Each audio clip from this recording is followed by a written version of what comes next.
wrestling fans. The Go Home Show 2 Crown Jewel is over. SmackDown just got over, and quite frankly, when you look at it, the first Go Home Show to any WWE pay-per-view on Fox is officially done, and the main thing that I have noticed is there's a difference. A major difference. The presentation is different for a go-home show. There was a few cracks in it that I really didn't like tonight. But overall, wrestling fans, and you can give me a like, give me a big thumbs up down below, leave me a comment, subscribe to the channel, and all that kind of good stuff if you agree with anything that I say during this review tonight. But overall, the presentation, how Fox, how WWE wanted to present their go-home show to Crown Jewel seemed more important tonight on SmackDown than what we have been accustomed to seeing on USA. Let's just be blunt about it. On USA, on SmackDown Live, on Monday Night Raw, it was very formulaic. It was very stale. It was very boring. As a matter of fact, Monday Night Raw still seems kind of boring. Now, wrestling fans, when we look at SmackDown Live tonight, sure,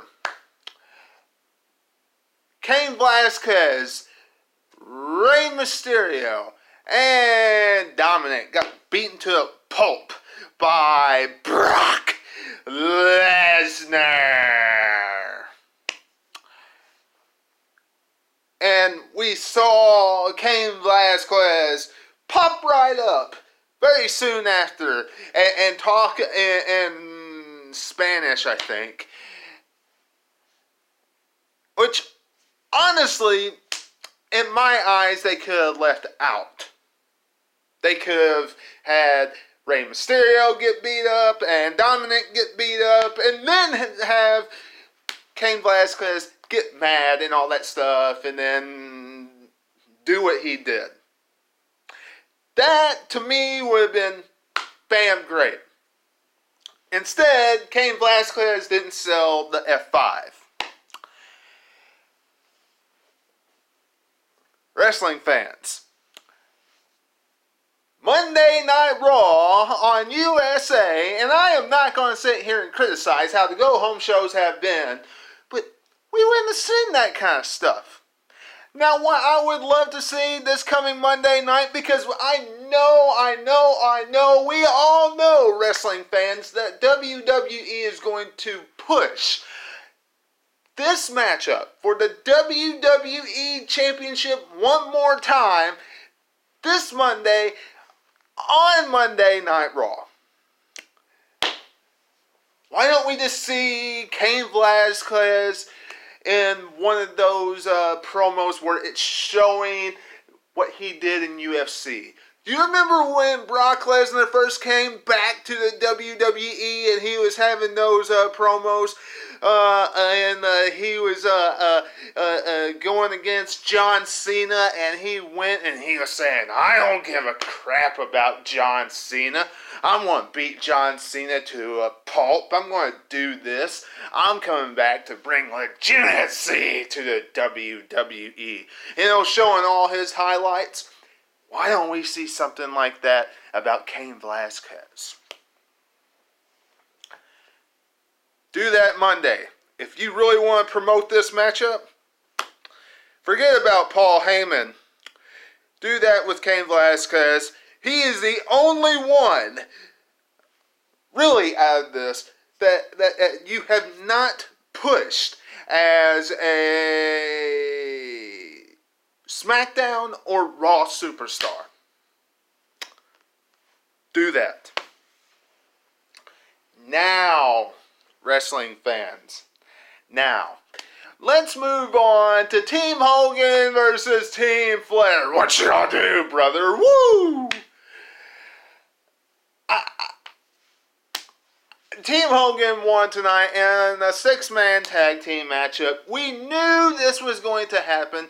WWE gave it away when they were talking about WWE backstage. You know, I wish they wouldn't have told us that Roman Reigns was going to be on backstage, because, you know, most of the time when they say that a superstar is going to be given an interview following the show, that means that that superstar is going to win that main event. And that's exactly what happened. Team Hogan won tonight. Does that mean that Team Flair is going to get the upper hand come Monday? One thing's for sure. I would love to get a twist, to get a spin, to get all different types of stuff come Crown Jewel, and possibly, I don't know, Team Hogan take a loss at Crown Jewel. Yes, I'm saying it. Team Hogan take a loss. Team Hogan's never lost to Ric Flair before. Have Ric Flair's team pick up the W, even though I have more superstars on Team Hogan's team that I like. Have Team Flair's team pick up the W. They are setting it up for Team Flair to win. Just by them saying tonight, "You've never beaten me, brother." So, I don't know. That's just me, wrestling fans. Y'all let me know what you're thinking about all of that in the comments below. You also let me know what you're thinking about Daniel Bryan and Shinsuke Nakamura. No doubt in my mind, this is the next rivalry set up for the Intercontinental Championship. And the biggest thing that I can see coming out of this is Daniel Bryan turning babyface again. Daniel Bryan's yes movement going to pick back up again. Hopefully, when he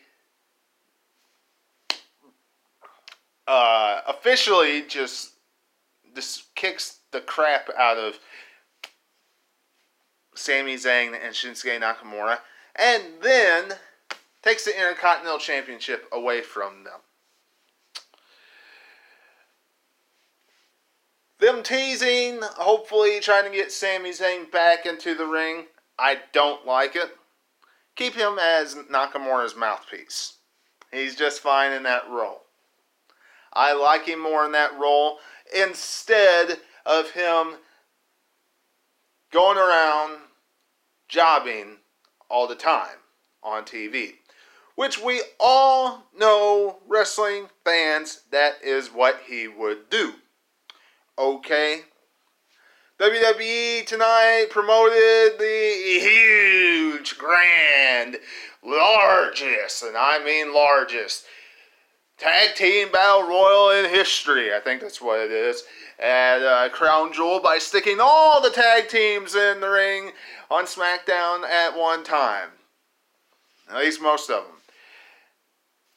It's standard. That's how they always promote those matches. You stick them all in, you let them brawl, you throw them all over the top rope.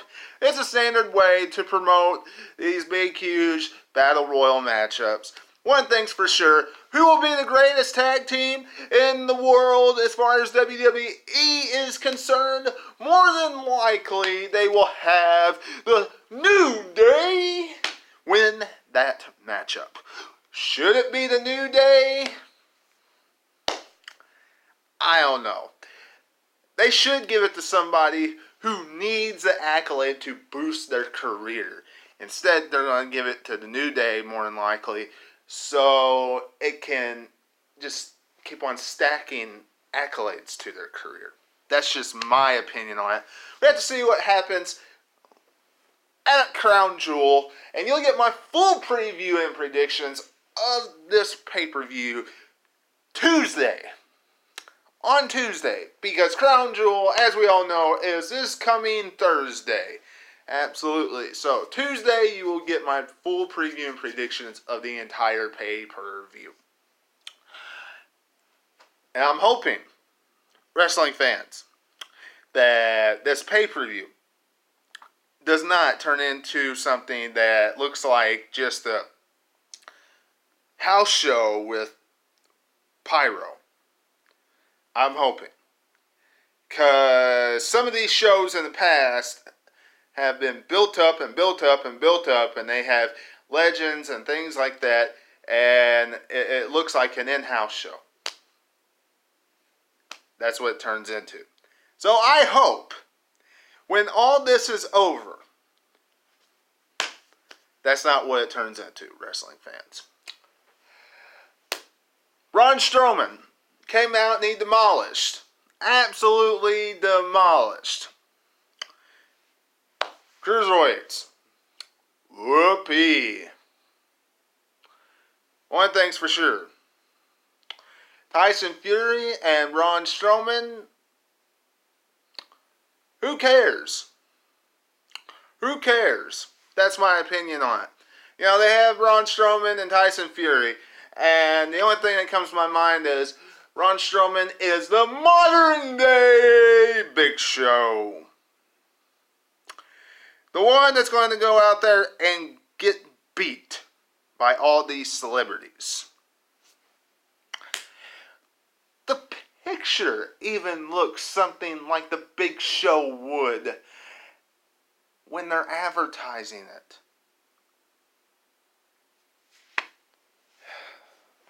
Whatever. But what do I know, right, wrestling fans? Anyway, moving on.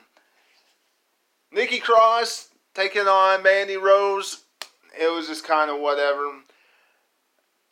I am looking forward to seeing I'm looking forward to seeing Nikki Cross taking on Bayley for the Women's Championship. I'm glad Nikki Cross is getting that opportunity. When it will happen, we shall find out. It'll probably be on a random episode of SmackDown. I think they should just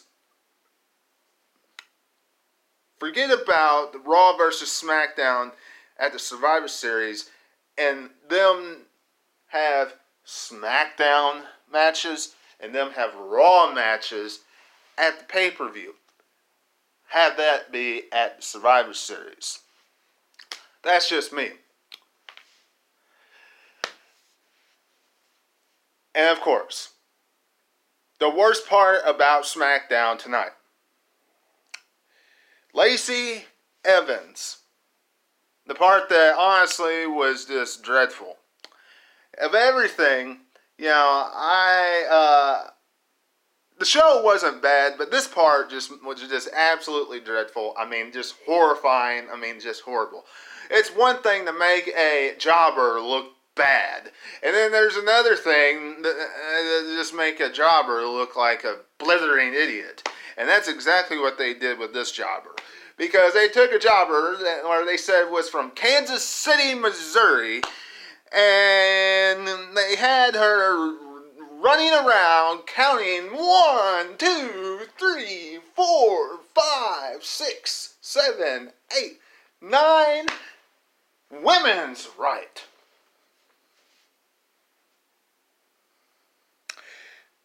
Are you kidding me?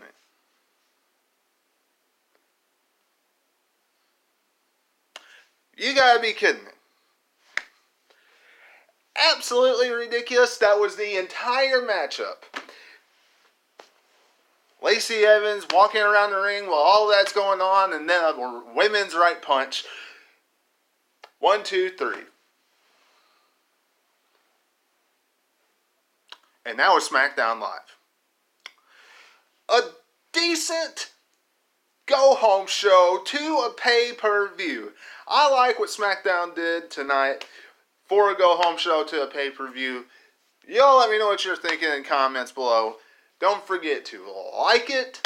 Don't forget to subscribe. Don't forget to hit the bell so you can get notifications amongst going to my Twitter account at 2007Webby and following me on that as well.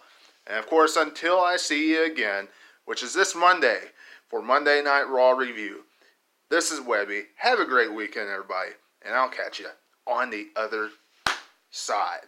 Talk to you later.